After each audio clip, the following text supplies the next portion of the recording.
नमस्कार. Super and attractive rangolis या चॅनलवरती आपल्या सर्वांचं मनपूर्वक स्वागत आहे. मागच्या व्हिडिओमध्ये आपण नागपंचमीची रांगोळी काढली होती. तसंच ह्या व्हिडिओमध्ये देखील आपण अतिशय सुंदर व पारंपरिक ही रांगोळी नेहमी काढली जाते नागपंचमीला, तर ती रांगोळी आज आपण बघणार आहोत अतिशय सोप्या पद्धतीने.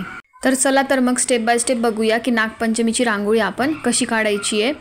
तुम्हाला नक्कीच ही रांगोळी आवडेल व ही रांगोळी दिसायला खूप कॉम्प्लिकेटेड दिसते, पण काढायला खूपच सुंदर आणि सोपी आहे. तर सुरुवातीला आपण रांगोळीला लागणारे ठिपके काढून घेऊयात. तर 4 ते 4 ठिपक्यांची ही रांगोळी आहे. तर अशा आपल्याला हे नागपंचमीच्या रांगोळीसाठी ठिपके काढून घ्यायचे आहे.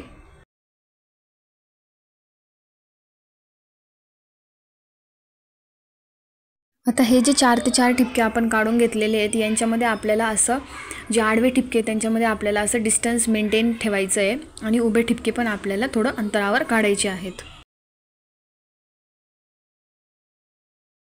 आता सुरुवातीला जी आडव्या ठिपक्यांची लाईन आहे त्याच्यामध्ये सुरुवातीचे जे पहिलेचे 2 ठिपके त्यांच्यावर आपल्याला अशा 2 व्हर्टिकल उभ्या लाईन्स काढून घ्यायच्या आहेत. प्रत्येक जे आडवे ठिपके आहेत त्यांच्यामध्ये आपल्याला अशा उभ्या लाईनी काढायच्या आहेत. जास्त मोठ्याही आपल्याला रेषा काढायच्या नाही आहेत, छोट्या छोट्या अशा आपल्याला 2-2 रेषा काढायच्या आहेत.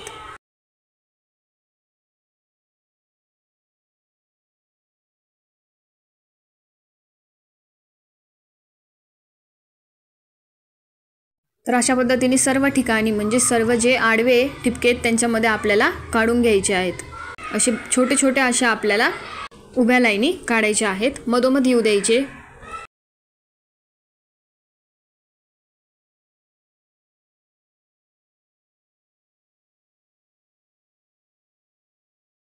आता उभ्या लाईनी काढल्यानंतर तसंच आपल्याला जे 2 आता उभे ठिपके आहेत, सुरुवातीचे 2 उभे ठिपके आहेत त्यांच्यामध्ये आपल्याला आडव्या रेषा काढायच्या आहेत.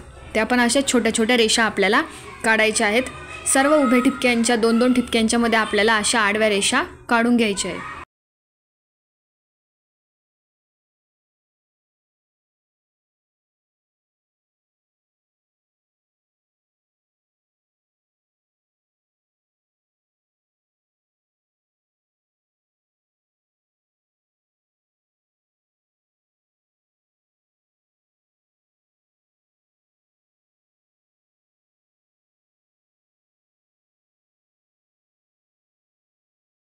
आता इथून जी सर्वात शेवटचे जे 2 आडव्या रेषा आहेत, सर्वात शेवटचे जे 2 आडव्या रेषा आहेत त्यांना आपल्याला त्याच्या तिरकस असे 2 उभ्या रेषा आहेत त्यांना फक्त असं लाईन्सने आपल्याला त्यांना जोडायचं आहे.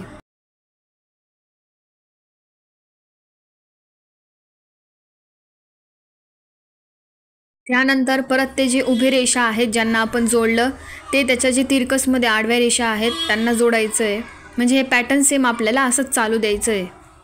तर आता परत आपल्याला हे 2 आडव्या जे रेषा आहेत त्यांना आपण जोडलेलं आहे, तर ते आता त्याच्या तिरकसमध्ये जे उभ्या रेषा आहेत त्यांना जोडायचं आहे.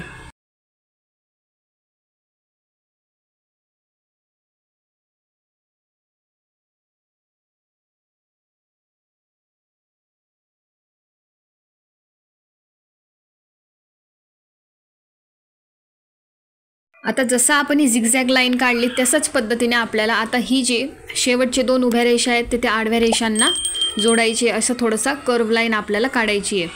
परत ते 2 आडव्या रेषा आहेत ते त्याच्यावरचे जे तिरकसमध्ये उभ्या रेषा आहेत त्यांना आपल्याला जोडायचे आहेत.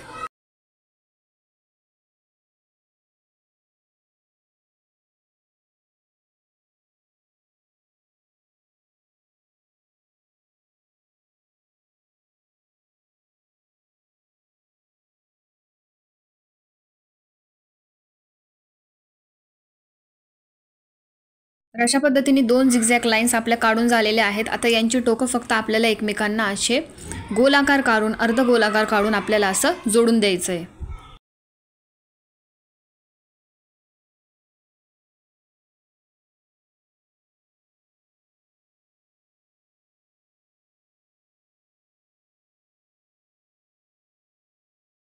तर आता उरलेली रांगोळी आपण काढून घेऊ. हा पॅटर्न कंटिन्यू ठेवता आता हे जे शेवटचे जी उभी लाईन आहे ती आपल्याला आडव्या रेषेला जोडायची आहे.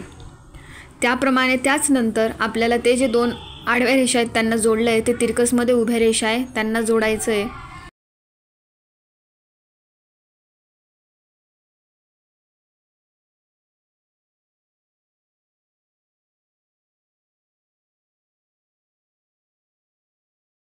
ह्या ज्या शेवटच्या उभ्या आडव्या रेषा आहेत त्यांना पण मी असंच त्या पद्धतीने जोडून घेतलेलं आहे।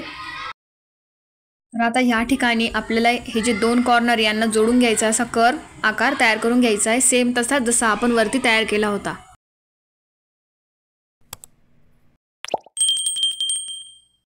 आता ह्या ज्या उरलेल्या लाईन्स आहे यांना पण आपण सेम असंच झिगझॅग मध्ये जोडून घ्यायचं आहे।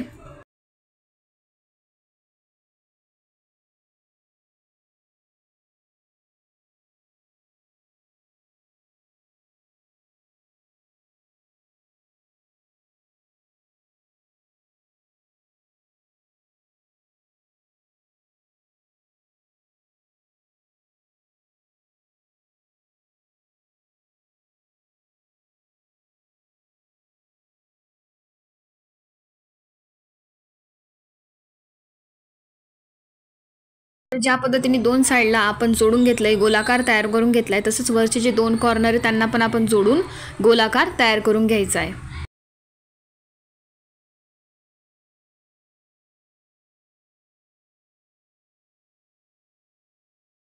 तर ज्या पद्धतीने सेम वरती आपण जोडलं त्याच पद्धतीने आपल्याला खाली पण जोडून घ्यायचं आहे आणि गोलाकार तयार करून घ्यायचा आहे।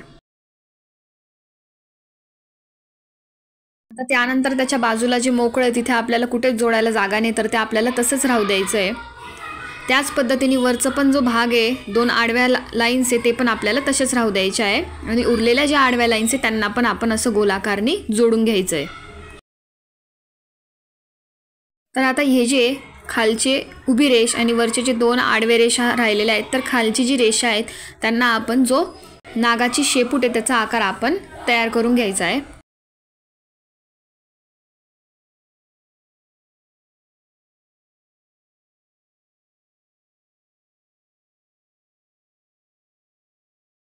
त्याच पद्धतीने वरच्या साईडला आपण आता नागाचं तोंड तयार करून घ्यायचंय। तर अशा पद्धतीने नागपंचमी विशेष आपली ही पारंपरिक जुनी रांगोळी काढून झालेली आहे। ही रांगोळी दिसायला खूपच कठीण दिसते, रांगोळी काढायला अतिशय सोपी आहे। तर तुम्ही ही रांगोळी नागपंचमीला नक्कीच काढा। स्टेप बाय स्टेप तुम्ही ही रांगोळी मी आज सांगितली तर तुम्ही ही रांगोळी काढू शकतात। तर त्याच पद्धतीने मागचा व्हिडिओ पण मी नागपंचमीच्या रांगोळीचा अपलोड केलेला आहे। नागाची ती रांगोळी पण ठिपक्यांच्या साहाय्याने आपण काढली, खूपच सोपी पण ती रांगोळी आहे। तर व्हिडिओ आवडला असेल तर व्हिडिओला लाईक करा, तुमच्या फ्रेंड्सपर्यंत शेअर करा आणि चॅनलला सबस्क्राईब करा। थँक्यू।